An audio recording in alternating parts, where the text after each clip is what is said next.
certainly. Let's turn to Richard Fontaine, a former advisor to the late Senator John McCain. Mr. Fontaine, thank you so much for your time. What do you make of the president's rhetoric and what's been going on today? Well, I think, unfortunately, this is kind of the denouement of claiming that the election was rigged, the vote was stolen, an illegitimate president is about to be sworn in, and then to express any surprise that protesters might do something more than wave flags about that is pretty disingenuous. In fact, the election wasn't stolen, the vote wasn't rigged, and Joe Biden was fairly elected. And the president still can't actually admit that reality, and therefore, I think his supporters, as we see on your screen, are still in the streets. It's a pretty terrible day for American democracy. Is there any indication that they will listen to his words? The president did just release a video where he said, "Go home." Is that enough, in your opinion, to get these demonstrators to relent?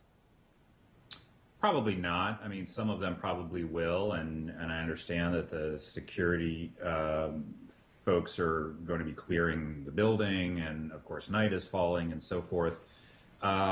But think about it. These are patriotic Americans in some ways, and you tell them that terrible things are about to befall the country because someone has stolen a presidential election out from under them.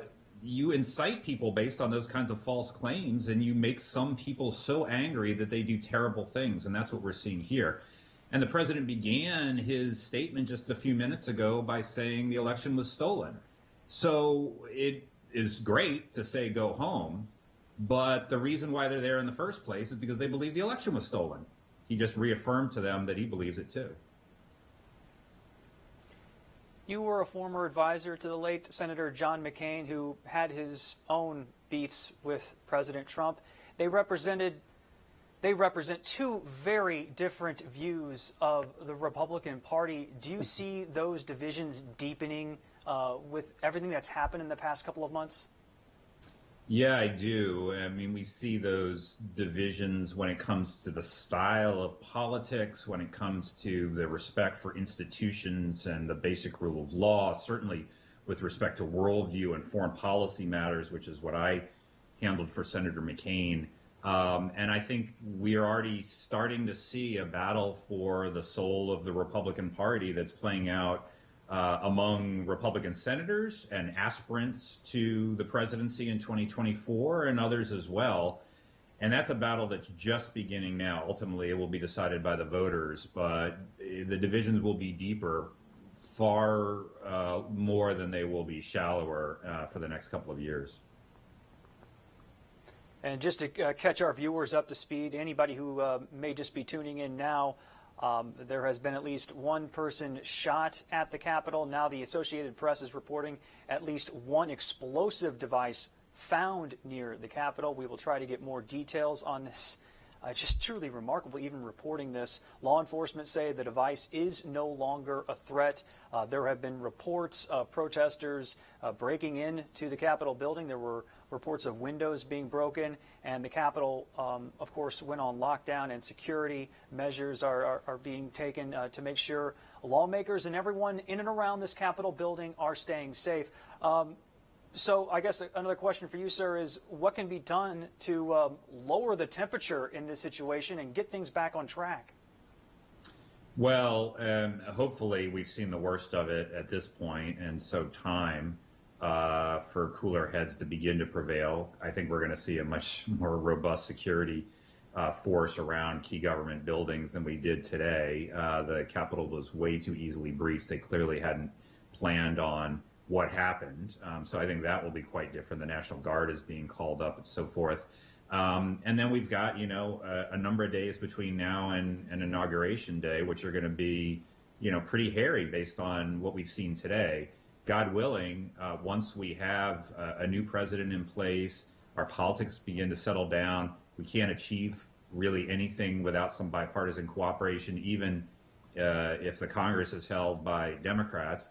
And the restoration of something approaching a more political normal would do wonders for the country and for the American people. And I hope that this is the end of one particular 4-year phenomenon, not the beginning of something much longer.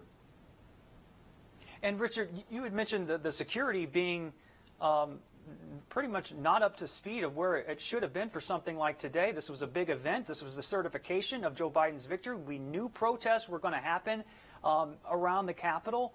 Was enough precaution before this happened taken? Enough precautionary measures?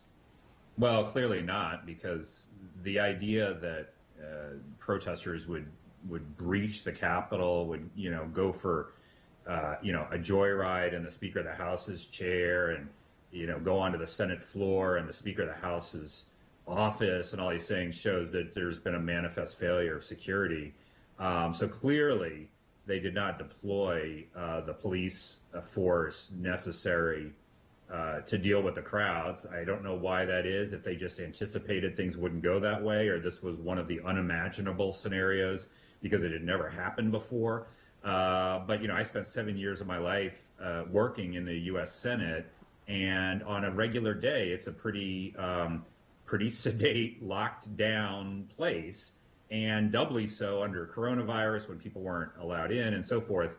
So certainly, I think you'll see two things. One is a much beefed up security profile around government buildings between now and through the inauguration, and two, a lot of sort of after action review about how this happened in the first place.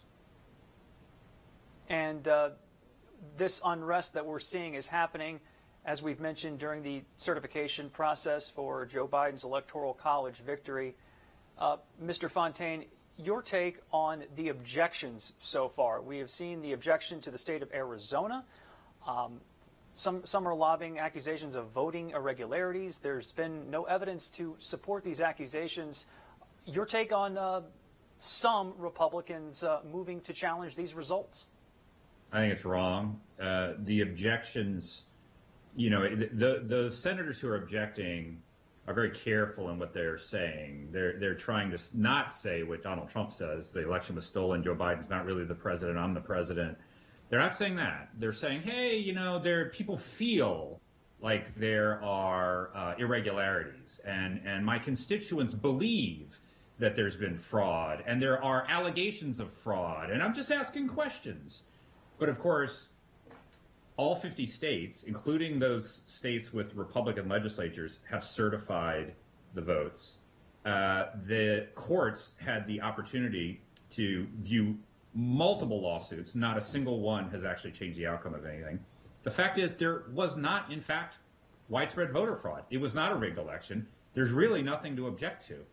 And so they will say, well, I'm just objecting. I just want to speak my mind on behalf of my constituents. The problem with that is when you have a president who's telling everybody that he secretly won the election and he has all this evidence, but he can't show it to anybody or whatever it is, then people believe this because it gives credence to the narrative that actually this was a stolen election, when the reality is it wasn't a stolen election. You can support Trump, you can support Biden, but you got to admit Biden won. And by objecting to it, it just furthers the wrong narrative. Yeah, absolutely. I mean, I don't see what the supporters see in the situation. There have been months since the election, and these legal battles, legal lawsuits challenging the results have just been swatted away one by one in these states, Pennsylvania, Wisconsin, Michigan, and so forth, with these grievances to the election process. Mr. Fontaine, thank you so much for your time. I appreciate your insight, sir. Thank you for having me.